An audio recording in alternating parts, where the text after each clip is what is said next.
দৈবকী নন্দন উর্ফানময়ী জানিবি নিশ্চয়।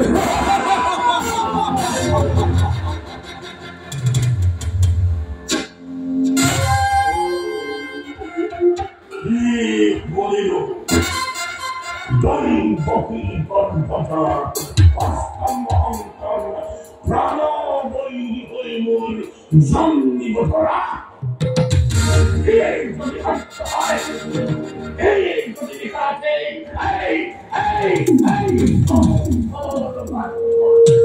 অবিলম্বে কাকময় প্রতিকার।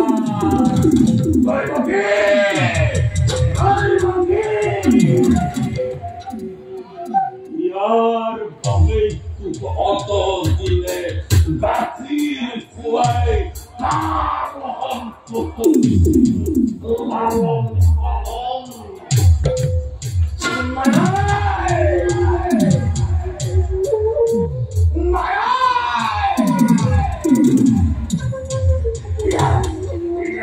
প্রতিকারময় পরিবই লাগিল।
মনত পড়েছে আজি মূল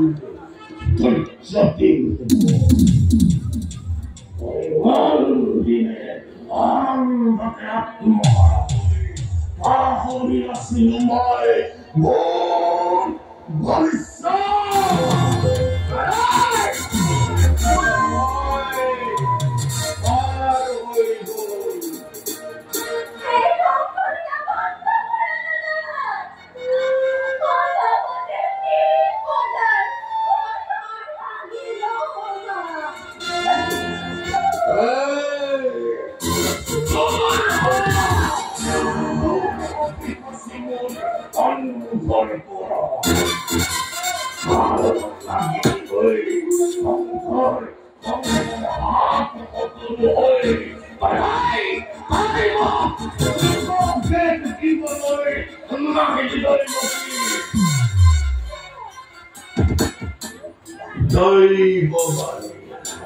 বিধাতার ভাগ্য লিপিময় মরিন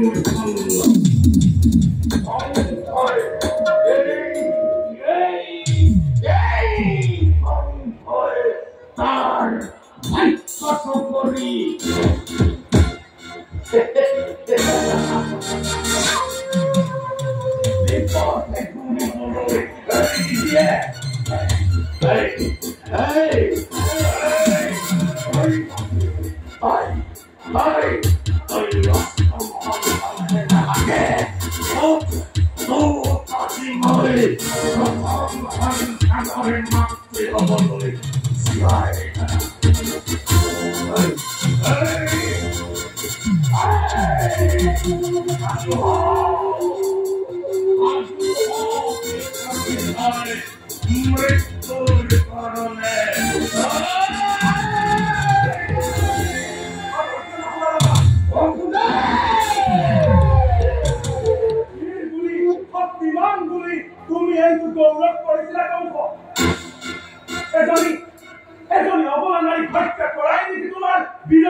দৈবকীৰ প্ৰাণৰ বিনিময়ত আমি যদি আমাৰ প্ৰতিটো সন্তান সদ্যজাত অৱস্থাতে তোমাৰ হাতত কপি দিওঁ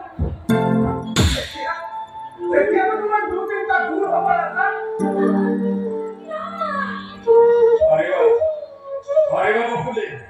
দৈবকীৰ প্ৰতিটো সন্তান মোৰ হাতত তুলি দিব পাৰিবা?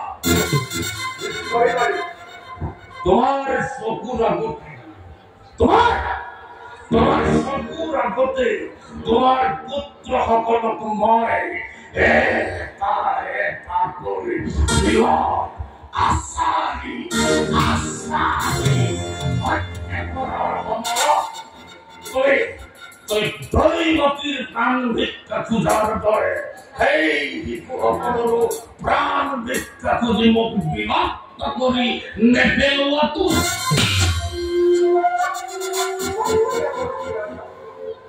হুকুমা কৰিছে নেকি?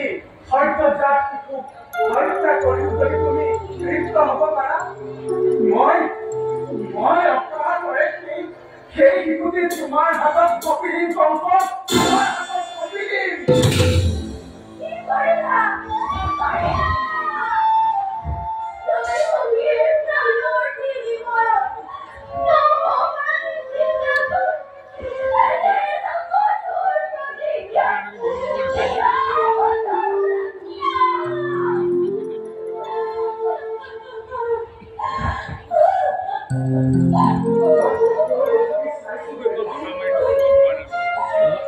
কিন্তু মনত ৰাখিব এটি সদ্যজাত শিশু হলেই নহব, ই হ'ব লাগিব পাখানি দৈবকীৰ গৰ্ভজাত। আৰু তুমি স্বচক্ষুৰে দেখিবলৈ পাবা কংস।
Is